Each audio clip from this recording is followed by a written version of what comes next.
എല്ലാവർക്കും നമസ്കാരം. Astro thoughts by Anitha Raghunath എന്ന എൻ്റെ വീഡിയോ ചാനലിലേക്ക് സ്വാഗതം. ശ്രീരാമൻ്റെ ശ്രേഷ്ഠനായ അനുയായിയായി പാദസേവകനായി പരമഭക്തനായി വിളങ്ങുന്ന അഞ്ജനാപുത്രനായ ആഞ്ജനേയൻ എന്ന ഹനുമാനെ പറ്റിയാകട്ടെ ഈ ഒരു വീഡിയോ. സദാ ശ്രീരാമനെ തന്നെ സ്മരിച്ച് തൻ്റെ ബുദ്ധിയും ബലവും അവന് തന്നെ അർപ്പിച്ചവനാണ് ഹനുമാൻ. കായബലം മാത്രം പോരാ, ആ ബലം മികച്ച രീതിയിൽ ഉപയോഗിച്ച് സേവനം ചെയ്യാൻ നല്ല ബുദ്ധികൂർമ്മതയും വേണം. ഹനുമാന് ബുദ്ധിയും ഉണ്ടായിരുന്നു, ദേഹബലവും ഉണ്ടായിരുന്നു. ഹനുമാനെ ധ്യാനിച്ചുകൊണ്ട് ഭക്തർ എല്ലാ തേജസ്സും ഐശ്വര്യങ്ങളും നേടണം എന്നതിനായിട്ടാണ് നമ്മുടെ പൂർവികർ ധ്യാന ശ്ലോകങ്ങൾ രചിച്ച് നമുക്ക് നൽകിയിട്ടുള്ളത്. നമുക്ക് ഹനുമാനെ ധ്യാനിക്കുന്ന ശ്ലോകം എന്ന് നോക്കാം. ബുദ്ധിർബലം യശോധൈര്യം നിർഭയത്വം അരോഗത അജാഡ്യം വാക് പടുത്വം ച ഹനുമത് സ്മരണാത് ഭവേത്. അതായത് ഹനുമാനെ സ്മരിച്ചാൽ തന്നെ നമുക്ക് 8 തരത്തിലുള്ള ഫലങ്ങൾ ലഭിക്കുമെന്നാണ് പറയുന്നത്. ബുദ്ധിയോട് ചേർന്ന ബലമാണ് ശ്രേഷ്ഠം എന്നതിനാൽ ബുദ്ധിയെ ആദ്യപദമായി വെച്ചിരിക്കുന്നു. യശസ് എന്നാൽ കീർത്തി. ബുദ്ധിയും ബലവും പ്രയോഗിച്ച് സൽക്കർമ്മങ്ങൾ ചെയ്യാൻ തുടങ്ങുമ്പോൾ കീർത്തി താനേ ലഭിക്കും. നല്ല കാര്യങ്ങൾ ചെയ്യാൻ തുടങ്ങുമ്പോൾ പല തടസ്സങ്ങളും ഉണ്ടാവാം, എതിർപ്പുകൾ ഉണ്ടാവാം. അതുകൊണ്ട് ഒക്കെ നേരിടാൻ മനോധൈര്യവും വേണം. അല്ലെങ്കിൽ കാര്യങ്ങൾ തടസ്സപ്പെടും, തോൽവി ഉണ്ടാവും. മനസ്സിൽ ഭയം ഉടലെടുക്കാൻ പാടില്ല. യശോധൈര്യം എന്നത് ഇതിനെ വെളിപ്പെടുത്തുന്നു. ഹനുമാനെ സ്മരിക്കുന്നതിലൂടെ ഹനുമാൻ്റെ ബുദ്ധിയും ബലവും കീർത്തിയും കനിവും ഭയമില്ലായ്മയും നമുക്കുണ്ടാകുന്നു. അതുമാത്രമല്ല, അരോഗത അജാഡ്യം എന്ന 2 സമ്പത്തും ലഭിക്കുന്നു. അരോഗമെന്നാൽ രോഗരഹിതം. രോഗരഹിതമായ ജീവിതമാണ് കുറവില്ലാത്ത സമ്പത്ത്. അജാഡ്യം എന്നാൽ അലസത. രോഗത്തിൻ്റെ കൂടപ്പിറപ്പാണ് ഈ അലസത. വ്യാധികൾക്ക് അലസത കാരണമായി ഭവിക്കുന്നു. ചുറിയുറുക്കും വേഗതയും രക്തയോട്ടത്തിൽ ഉണ്ടായിരിക്കണം. അങ്ങനെ ബുദ്ധിവർധന, ശക്തി, മനോബലം, ധൈര്യം, മനസ്സിന് തെളിമ, വാക്ചാതുരി, ബുദ്ധിബലം, കീർത്തി എന്നിവയെല്ലാം ശ്രദ്ധിക്കുന്നു. രോഗങ്ങൾ ശമിച്ച് ആരോഗ്യവും ആയുസ്സും വർദ്ധിക്കും. ഇങ്ങനെ ഹനുമാനെ ഭജിച്ചാൽ സർവ്വ ഐശ്വര്യസിദ്ധിയും ഉണ്ടാകും. ഹനുമാൻ മികച്ച മന്ത്രിയായിട്ട് വാനര സാമ്രാജ്യത്തിൽ തിളങ്ങി. മികച്ച മന്ത്രിക്ക് വാക്ചാതുരി, ബുദ്ധി, ചാതുര്യം ഇവയൊക്കെ വേണം. ഈ 2 അംശങ്ങളും ഹനുമാനിലുണ്ടായിരുന്നു. സീതയെ ലങ്കയിൽ ചെന്ന് കണ്ട് ചൂടാമണി വാങ്ങി തിരിച്ചെത്തിയ ഹനുമാൻ ശ്രീരാമൻ്റെ അടുത്തെത്തി സീതയുടെ അവസ്ഥയെക്കുറിച്ച് പറയുന്നു. സീത തൻ്റെ ദൈവമാണെന്നും സീതയുടെ മഹനീയതയെക്കുറിച്ച് കവിതാത്മകമായി വിവരിക്കുന്നു. അതിലൂടെ താനൊരു വാഗ്മിയാണെന്നും നിരൂപിക്കുന്നു. സുന്ദരകാന്ഡത്തിൽ മുഴുവൻ ഹനുമാൻ്റെ പ്രഭാവമാണ്. നമ്മുടെ ജീവിതവും സുന്ദരമാവാൻ സുന്ദരകാന്ഡം പാരായണം ചെയ്യാൻ കാരണവന്മാർ പറഞ്ഞു വെച്ചിട്ടുണ്ട്. ക്ഷിപ്രപ്രസാദിയും സങ്കടനാശകനുമാണ് ഹനുമാൻ. ഭക്തിപൂർവ്വം ഭജിക്കുന്നവരുടെ ഏത് അഭീഷ്ടങ്ങളും അവിടുന്ന് സാധിച്ചു കൊടുക്കുന്നു. ദുഷ്ടശക്തികളുടെയും ദുർദേവതകളുടെയും ബാധകൾ ശമിക്കുന്നതിനും രോഗശാന്തിക്കും ഗ്രഹപ്പിഴ ശാന്തിക്കും ഹനുമത് ആരാധന ഫലപ്രദമാണ്.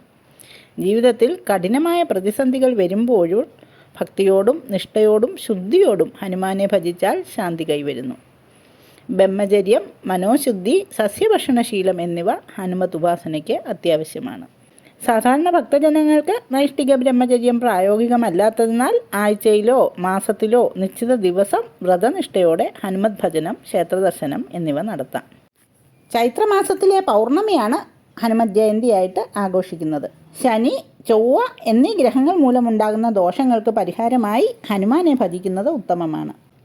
ശനിദശാകാലം, 7 ശനി, കണ്ടകശനി, അഷ്ടമശനി എന്നിവയുള്ളപ്പോൾ ഹനുമാനെ ആരാധിക്കുന്നത് ദോഷശാന്തിക്ക് ഉത്തമമാണെന്നാണ് വിശ്വാസം. ശനിയാഴ്ചകൾ, ജന്മനക്ഷത്രം എന്നിവയിൽ ബാഹ്യാഭ്യന്തര ശുചിത്വം പാലിച്ചുകൊണ്ട് ഹനുമാനെ ഭജിക്കുന്നതും ഹനുമത് ക്ഷേത്ര ദർശനം നടത്തുന്നതും ഉത്തമമാണ്. ഇതുപോലെ കുജദശാകാലത്തും കുജദോഷ ശാന്തിക്കും ഹനുമാനെ ഭജിക്കുന്നതും ഉത്തമം തന്നെ.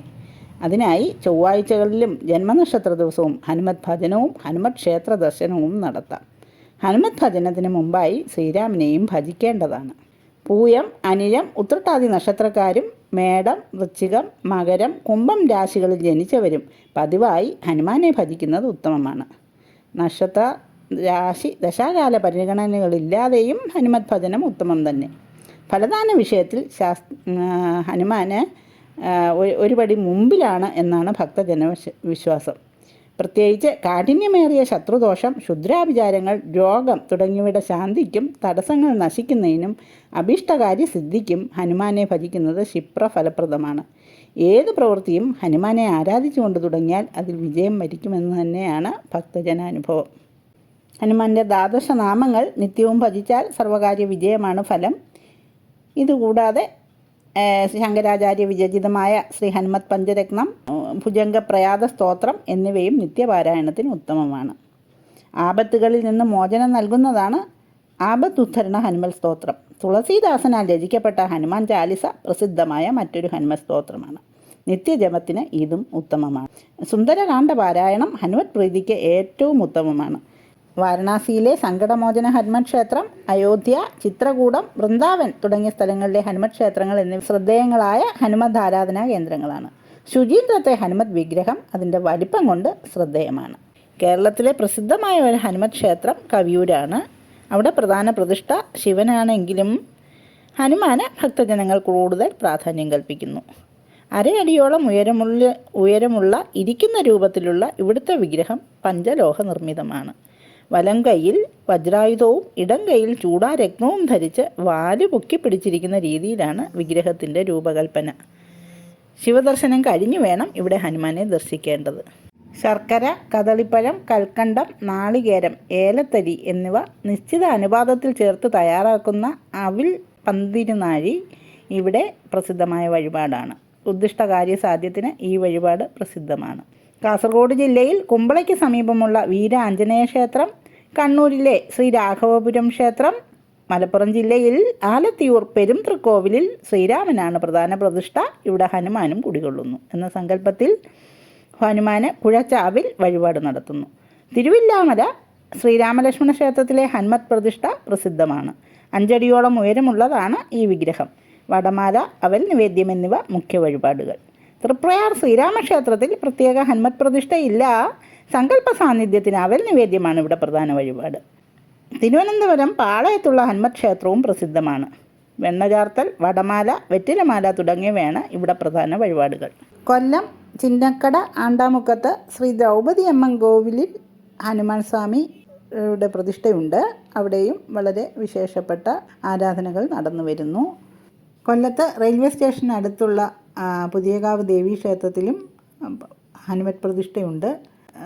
അവിടെയും നവഗ്രഹ പ്രതിഷ്ഠകളെ അഭിമുഖമായി നിൽക്കുന്ന ഹനുമാനായതുകൊണ്ട് തന്നെ അവിടുത്തെ ഹനുമാനും ക്ഷിപ്രപ്രസാദിയാണ്. കൊല്ലം പരവൂർ ശ്രീ ദുർഗ, ശ്രീരാമ, ശ്രീ ഹനുമാൻ സ്വാമി ക്ഷേത്രമാണുള്ളത്.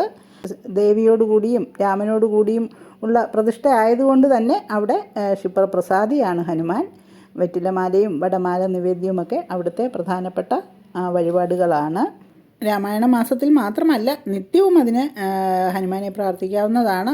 ബുധൻ, വ്യാഴം, ശനി എന്നീ ദിവസങ്ങളിൽ ക്ഷേത്രങ്ങളിൽ ചെന്ന് ദർശനം നടത്തി പ്രാർത്ഥിച്ചുകൊണ്ടോ അല്ലെങ്കിൽ അവരവരുടെ ഇഷ്ടാനുസരണം വ്രതമനുഷ്ഠിച്ചുകൊണ്ടോ ഒക്കെ ഹനുമാനെ പ്രാർത്ഥിക്കാം. അതത് ക്ഷേത്രങ്ങളുടെ രീതി അനുസരിച്ച് വേണം പ്രാർത്ഥിക്കാൻ. ചില ക്ഷേത്രങ്ങളിൽ വെറ്റിലമാല, വെണ്ണ, വടമാല എന്നിവ വഴിപാടായി അണിയിക്കും. സിന്ദൂരം അണിയിക്കുന്ന അമ്പലങ്ങളുമുണ്ട്. കടലാസിൽ ശ്രീരാമജയം എഴുതി 54, 108 എന്നീ എണ്ണത്തിൽ കോർത്ത് രാമനാമ ലിഖിത ഹാരമിടൽ നടത്തുന്ന അമ്പലങ്ങളുണ്ട്. അടിപ്രദക്ഷിണം എന്നിങ്ങനെ പലതരം വഴിപാട് രീതികളുണ്ട്.